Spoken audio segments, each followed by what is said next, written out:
আষাঢ় মাস, টিপ টিপ বৃষ্টি পড়ছে। রবীন্দ্রনাথের কথায় যদি ডাক শুনে কেউ না আসে, তবে একলা চলো রে ও ভাই, একলা চলো রে। একটু বেসুরে গাইলাম। এই বৃষ্টিতে কেউ না আসলে আমি একলাই আসি। প্রকৃতির দর্শন আষাঢ়ে এবং বর্ষায় প্রকৃতি এক দারুণভাবে সাজে। আষাঢ় মাস আসলেই, বর্ষাকাল আসলেই আমরা সকলেই মেতে উঠি কদম ফুলকে নিয়ে। কদম যেমন বর্ষার ফুল, তেমনি আরেকটি বর্ষার ফুল চালতা। আজকে সেই চালতা ফুলকে দেখাবো, চালতার ফলকে দেখাবো এবং এটি সম্বন্ধে কিছু বলার চেষ্টা করব। একটু ধৈর্য ধরে আমার সাথে থাকবে। এই হলো চালতার ফুল। কি অপূর্ব, কি অপূর্বভাবে সেজেছে, দারুণ দেখতে, একেবারেই বর্ষার মতো চালতার ফুল। দারুণ দারুণ, সত্যি দারুণ।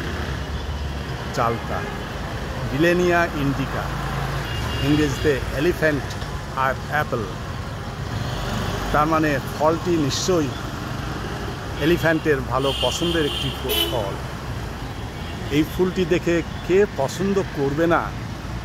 ফুল যে ভালোবাসে না, আমি বলি তার হৃদয় নেই।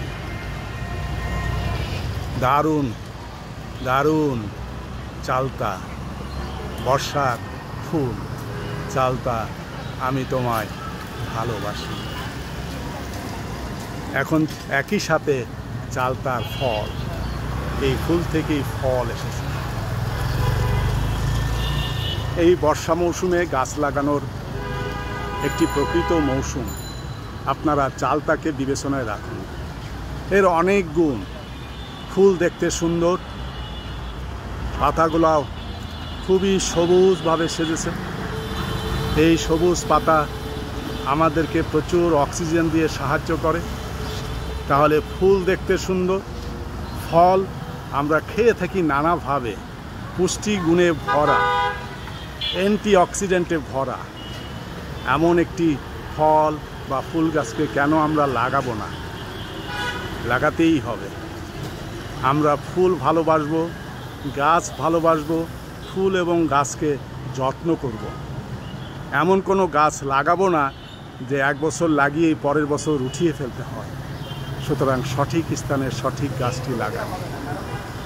এই বর্ষায় দারুণ লাগছে চালতাকে। গিয়েছিলাম ল্যাব এইড হাসপাতালে আমাদের একটি ছাত্র অসুস্থ, তাকে দেখতে। এই যাওয়ার পথে সব গাছপালা দেখে দেখে যায় আর আপনাদের সাথে শেয়ার করি। আপনারা আমাকে অনেক ভালোবাসেন, আমিও আপনাদেরকে অনেক ভালোবাসি। প্রকৃতিকে ভালোবাসুন, ভালো থাকবেন। সকলের প্রতি এই বর্ষায়, এই আষাঢ়ে অনেক অনেক চালতা ফুলের শুভেচ্ছা। ধন্যবাদ।